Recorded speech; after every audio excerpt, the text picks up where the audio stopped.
I'm Chisgule Gaming, and today we're going to talk about whether or not Khan is worth your precious legendary commander sculptures. Stick around if you're looking for evaluation as to how things have changed in 2020 that influence your investment in this commander, and if you want the very best talents, combinations, and all the good stuff, stick around.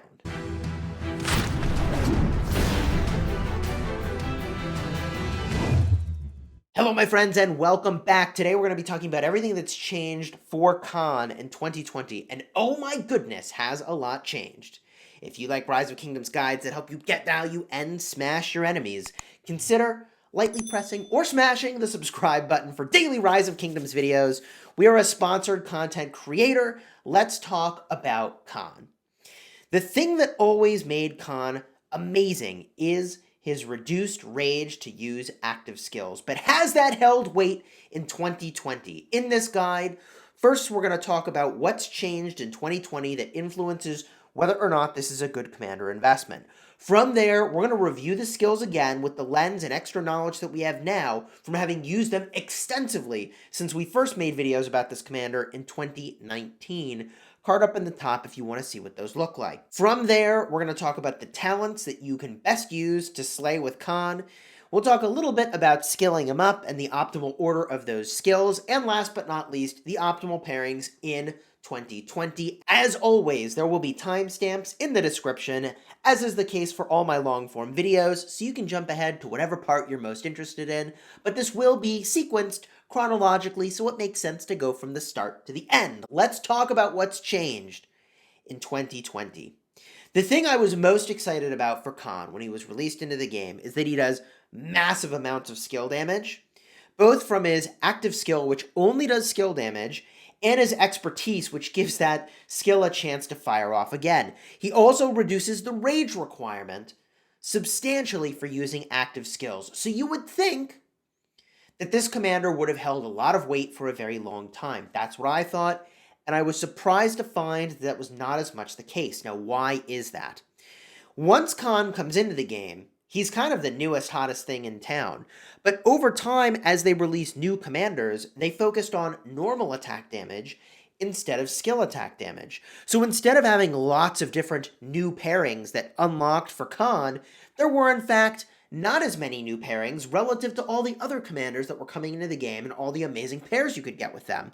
So some commanders are a great investment because over time, more and more combos become available. Unfortunately for both Attila and Takeda, their entry into the game did not really make for a great Khan pair.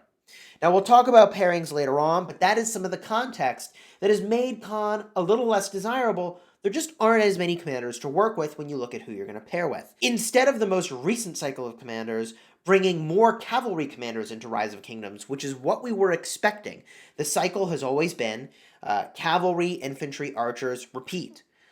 Instead, we now have two new leadership commanders. In Theodora and YSS, they broke the cycle. Who knows what the heck is coming next? Maybe it'll be cavalry. Maybe it won't be. I just don't know. So with that said, there has not been nearly as much pairing opportunity for Khan as there have been with other commanders. And that is also in part because two of his skills do require you to have all cavalry units and all cavalry units on both the third and fourth skill.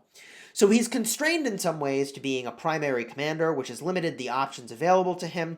He's only good with other cavalry, and there haven't been as many cavalry that synergize with what he's doing. For those reasons, Khan has lost a lot of favor in 2020. With that said, he still holds some prominent roles, and we should talk about those.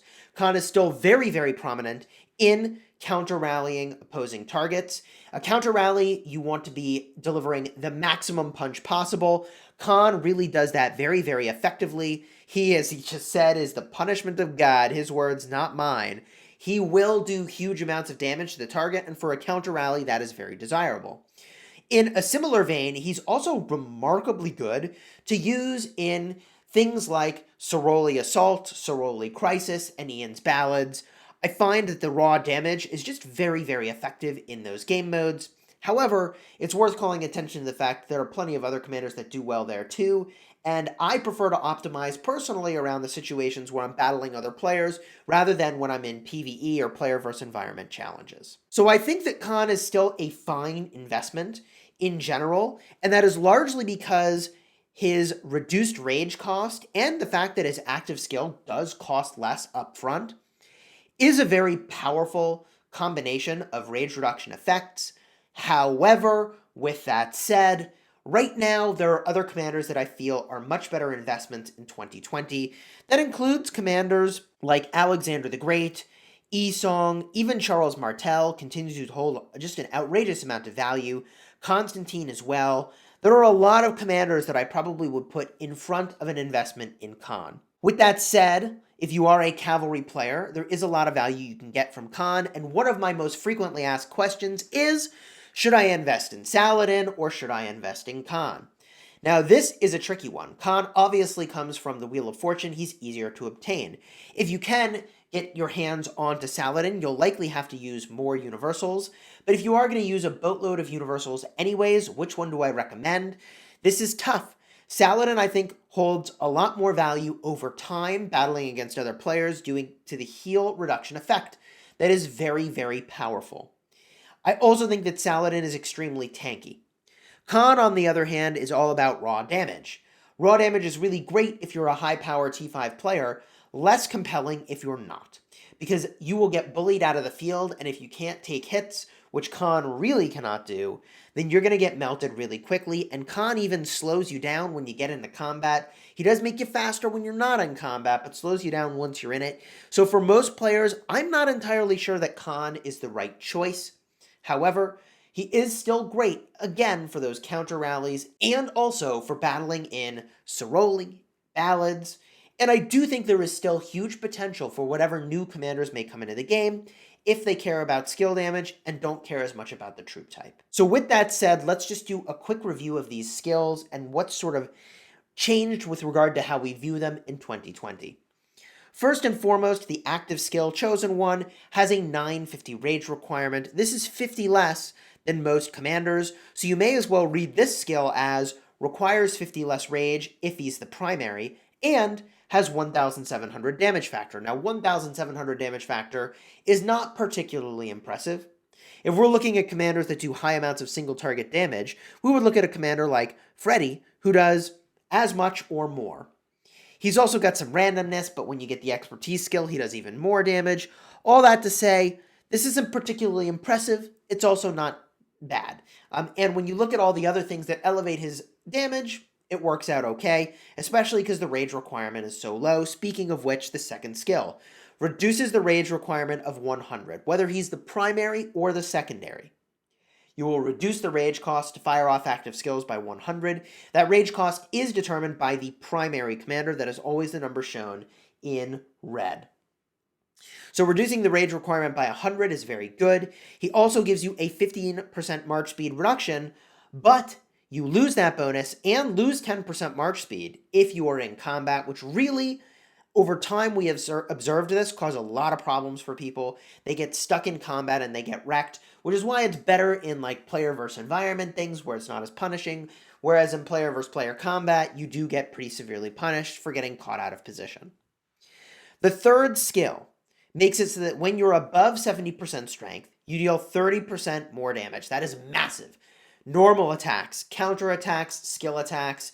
This is a commander that if you're battling in the open field, you very likely want to use him in a way that you stay over 70%. When you drop below 70%, you go back to town and refresh your march.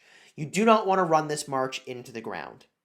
Really, the fourth skill is only there for rallies, because you should never be in the field when you're below 50% strength. So if you're fighting in the field, leave that combat when you drop below 70%. And when you're in a rally, this gets a little bit out of hand in a good way if you're the rally leader. When the army led by this commander contains only cavalry and you're reduced to less than 50% strength. Increases skill damage dealt by 30% and you gain an additional 25 rage when attacked. Oh my goodness, that rage gen is massive. That is a massive amount of rage gen. That's 25 rage a second if you're taking attacks from someone. When attacked, I'm pretty sure means that you have to be taking the normal attacks. So if this is a counter rally situation and you're not getting swarmed or attacked in any way, then the second part of this you're not going to benefit from, but the 30% skill damage boost is very good. And it does say skill damage boost, which doesn't require it to be the active skill. All skill damage is boosted. All in all, I feel that this commander is very, very powerful still for doing huge amounts of damage because of these skills. But let's go look now at the talents that support the entire thing. If he's going to be the primary, and I would argue that in order to get the benefit of this 50 rage reduction over here baked into the active skill cost, you do want him to be a primary commander in most situations. Let's get a look at a few builds that I think are really quite good. The first build I want to show you is oriented towards Soroli and PvE, player versus environment challenges. This is the build I use when I'm battling not against other players, but against Soroli, Ballads, and so forth. The thing that I've done with this build is maximize the amount of damage and stats that you get while minimizing the amount of points that you're putting into march speed. I've avoided this march speed and this march speed over here intentionally. I'm not trying to move fast, I'm trying to slay stuff. Other builds that I really do enjoy include this build over here. This is a PvP-oriented build that gives you a good bit more survivability and rage gen. I've gone into the skill tree because, look, this commander, you have got to go all in on the skill tree. He is reducing the rage requirement by 150. That is insane. That is from his first skill and his second skill. So if you can do anything else to take advantage of the fact that your rage requirement is lower, you can create what's called a broken rage engine, and that is insane. You use active skills, that generates more rage, which means you use active skills, which generates more rage. It gets out of hand. The skill that really helps tick that off and kick off the engine is Rejuvenate. This gives you 60 rage every time you use an active skill, so yeah, you really want this. That's 60 rage for the primary and then the secondary as well. 120 rage every active skill cycle. You want the extra chance to gain extra rage over here as well. Feral Nature, 10% chance to grant 100 rage is pretty good. It is slightly better than Undying Fury, which is 9 rage a second guaranteed from your normal attacks. I also really like Clarity. You're generating rage so fast that, honestly, the active skill of Khan as a primary will still get the benefit of Clarity from the secondary commander using an active skill. So the way that works is primary uses an active skill, second of downtime, then your secondary uses an active skill, and by the time 6 seconds have elapsed, you definitely have your Khan already firing off his active skill again as the primary, so you're getting 6% extra damage, which I think is really quite nice. I've gone in and taken Emblazoned Shield to try to make this march a little more tanky, because this march is going to get shredded in the open field.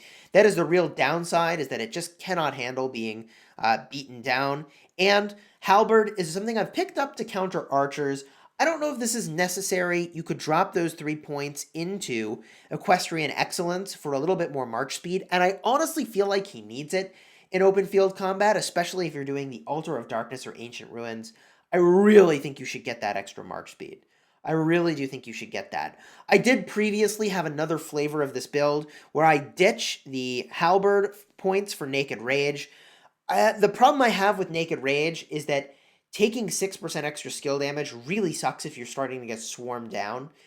It is really good, however, if you think you're going to be battling against commanders that don't deal skill damage. So like Attila Takeda don't deal skill damage to you. So actually there's no downside to this if you're battling in the open field against Attila Takeda. I will argue, however, if you're using Khan battling into Attila Takeda, you're going to have some bigger problems because of how gosh darn effective they are in the field. So with that said, let's talk again about the skill sequence that you would use as you're leveling up this commander. If you're going to use this commander only for the open field, or even for rallies, you certainly want to max both of these skills, and you can take this commander to 5-5-1-1, use him in the field, and feel pretty good about it. Now, with the recent changes to healing in the game, I would recommend that perhaps you focus on expertising legendaries instead of having a lot of 5-5-1-1s. And if that's your game, then probably Khan is not your pick. But if you are choosing Khan and you are working toward the expertise and you're really serious about that, I do think 5-5-1-1, start leveling him up, is a good play. But in a perfect world, if you already have the sculptures on hand, if you're only using them in the open field, go 5-5-5-1. And the reason is that you should never get below 50% strength in the open field. I'm not saying you'll never get below 50% strength. I'm saying you should try to avoid it. And if you're already below that, you should be trying to get out of combat, not continue to stay in it. Make sense? The only area where this would be an exception truly is Ark of Osiris, where you are going to battle to the death. And if you care a lot about Ark of Osiris, then hey, you know what? Then 5-5-1-1 is perfect. You don't need to worry about maxing this third skill, and most players shouldn't even worry about that at all. That is the recommended skill order, and this commander does come from the Wheel of Fortune, so you can get a lot of their sculptures in a really value-oriented way. After all of those wheels have happened, at that time I could recommend that you use some universals to expertise him, which is what I myself have done. Now, when we get a look at the pairings, you do have a lot of choices here, and there are some pairings that you would expect, some you would not. Let's start with the cavalry. If we start looking at cavalry, Double C is an amazing choice. Minamoto is an amazing choice. You do so much rage gen. That is the thing that both of them have wanted. You will pump out a lot of extra damage. It's a magnificent combination. If I have to rate the two, I would say Double C seems to outperform Minamoto, which is a little surprising because the fourth skill on Minamoto is very good. Elevating all damage taken by the target by 30% is really quite exceptional. If we look at some of the more advanced cavalry commanders that come into the game, Saladin is of course a natural pairing. If you wanted to be more tanky, use Saladin as the primary. If you want to do more damage, use Khan as the primary. This will give you a lot more tankiness to your Khan, and he really does need some survivability and tankiness. Attila doesn't really make sense as a pair because he's reducing the skill damage that you deal. However, Takeda is a surprisingly effective pair with Khan. Even though Takeda cares about normal attack damage, not skill damage, I found that when I paired Khan and Takeda, they had an astonishing amount of survivability in game modes like Canyon and also in the open field. They were a shocking combo that I did not expect to be so effective, and the reason that they are is purely because Fierce as the Fire, the active skill on Takeda, benefits from generating lots of rage. What does Khan do? Generate lots of rage, because every time you fire this off, you're getting a massive healing factor over here. Well, maybe not massive, 100 healing factor per second, 150 healing factor per second, that is. Which is really quite nice. This is nearly continuous. Not quite, but nearly continuous if you've got a Khan primary, which is just totally nuts. Now, when we look at commanders that are not cavalry commanders that you could use to pair, one really classic exceptional combo is going to be Khan Isong. Isong is going to elevate the active skill damage. That is everything Khan wants in life. He also generates rage. This is a perfect pairing. Another commander that is not a cavalry-specific commander that does very well is, surprisingly, Alexander the Great. Who knew that cranking out these shields would be absolutely insane? And look, lead the charge, deals skill damage, Khan buffs skill damage. It's a pretty legit combo. I like them as a pairing. I would recommend that you use them. And it is an unlikely but remarkably effective pairing. There's only one skill that Alex has that cares about cavalry, and you know what? Alexander the Great is so good it just doesn't even matter. Alexander the Great is really the Isong of infantry, quite frankly. Another pair that I can recommend highly is going to be Freddy as a secondary to Khan. Freddy has always wanted a rage engine. Khan delivers that. The March will have some healing from the second skill in Freddy, but will be a little bit squishy, and I am a little concerned about their survivability. You will, however, get 15% more troop capacity, which means, oh my gosh, your skill damage is going to be nuts. Caesar is another combo that I'm not quite as excited about. You can use him. You are going to rapid fire this skill. This skill will boost the damage that Khan is dealing because it's going to be, sticking around for that long. You're generating so much rage. But I would prefer to have a commander that does more skill damage, and Julius Caesar really isn't offering that. Now, Mehmed, on the other hand, is a perfect combination. He does area of effect damage, he boosts skill damage and attack, and he lets you bring more troops.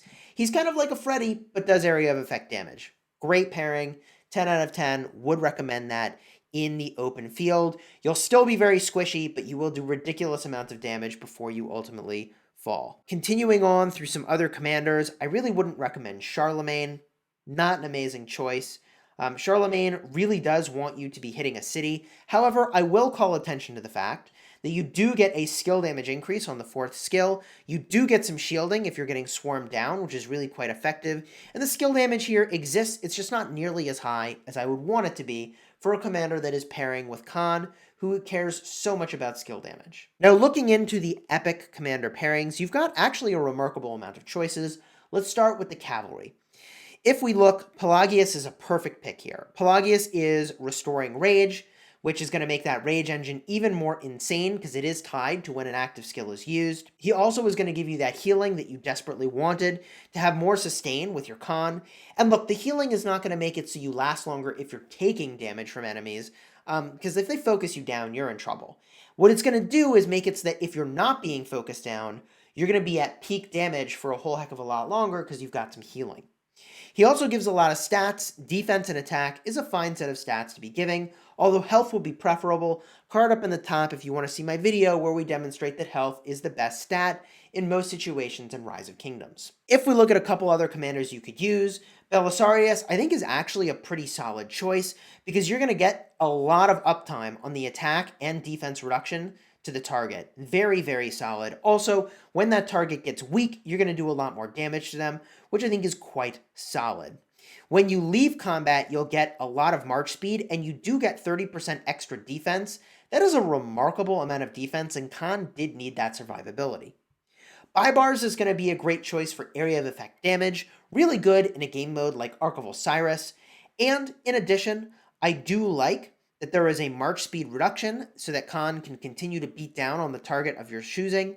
I like the attack bonus for doing more damage with your insane amounts of skill damage from Khan, and you will get a little bit of healing when you leave combat and some march speed. The problem is that with Khan, it's going to be hard to leave combat once you enter it. Now, when we talk about commanders that are epic but do not require cavalry, I really like Osman. Pairing Osman with Khan elevates him to near legendary status. The reason is that Osman's 3rd skill does 400 damage factor every time an active skill is used. This is insane. This is insane because Khan is reducing the rage requirement by 150. That is amazing. So you're firing skills off every 6 or 7 seconds, and that's 800 damage factor. 400 for the primary, 400 for the secondary, every 6 seconds is really quite exceptional. I like the pairing a whole heck of a lot. It also is just going to be laser-focused single target damage. If we look at a couple other pairings you could do, I sort of like Boudica. I like Boudica because she does a very reasonable amount of damage, reduces the rage of the enemy, so you've got some utility here, also reducing their attack. I like that you get some healing, she wants that. You're also restoring some of your own rage when an active skill is used. 50 rage, but hey, is better than nothing. And there's a chance that you just get massive amounts of bonus damage, which is quite good. The pairing is very good, and don't sleep on that combo. In a similar vein, Sun Tzu seems like he's usable everywhere, and that's because he is. He does area of effect damage, and powering that out is really, really quite good with the rage engine you have on Khan, and he will contribute to that engine, which is very exceptional. He also is reducing the damage taken by 10%, giving the Khan a little bit of tankiness, not a ton, but a little bit, and also elevates skill damage. I mean, Sun Tzu is a mini E-Song, and you should use him that way. Definitely you compare Khan and Sun Tzu and expect great outcomes. If we're looking at blue commanders and green commanders, I mean, just don't pair with those with Khan, okay? All in all, I think that Khan is a commander that really has lost some value, relatively speaking, over time. Again, that is because instead of seeing new cavalry commanders enter into the game that could pair with him, we saw Attila and Takeda enter the game and they don't care about skill damage. My hope is that one day there will be another commander that comes into Rise of Kingdoms that cares a lot about skill damage.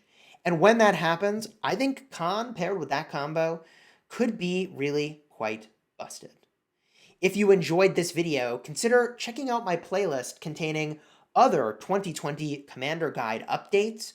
And as always, if you enjoyed this video, throw a like on the video to show your appreciation and consider subscribing for more Rise of Kingdoms content delivered to you every single day to help you get value and smash your enemies. Until next time, you have fun smashing the kingdom.